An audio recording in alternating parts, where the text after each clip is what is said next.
What I'm about to deal with today is a presentation that I hope will address more than just simply your drug addiction, all right?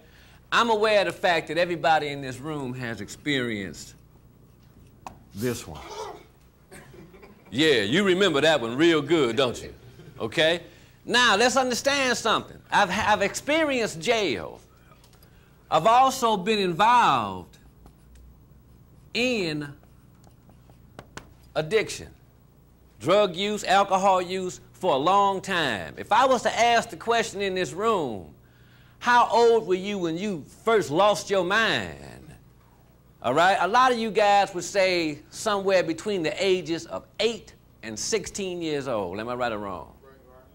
Between the age of 8 and 16, we took off. All right? We got involved in a life of alcoholism, drug addiction, and Lord knows what else.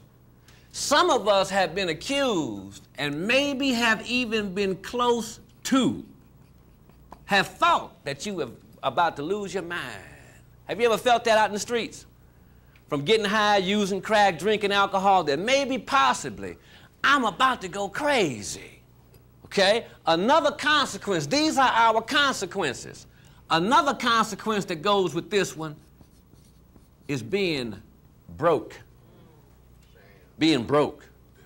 Addicts and alcoholics, criminals, have a hell of a time with money. Have a hell of a time with money. Oftentimes we spend an exorbitant amount of time and energy in search of money or activities which will lead to money so that we can go back to our substance use. So I have jail, I have addiction, I have insanity, and I also have broke.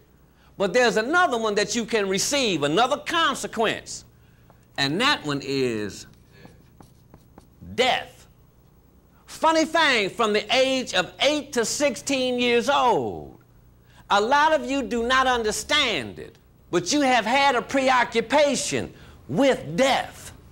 In some kind of way, you gave your life up. You gave your life up. And keep in mind, as you said, you started early.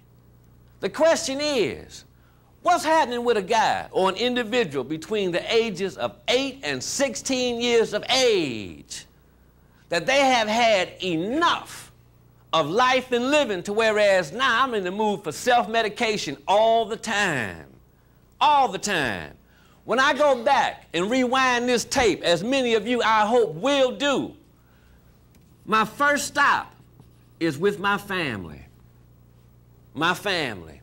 We can deal with family as well as loved ones. These were our first relationships, stages that you're going to have to go through. Okay? But those are some of the things that you really have to understand. But these two columns are going to stay the way they are. The thing is, I got to look at my reaction to them. That's the thing I have to change.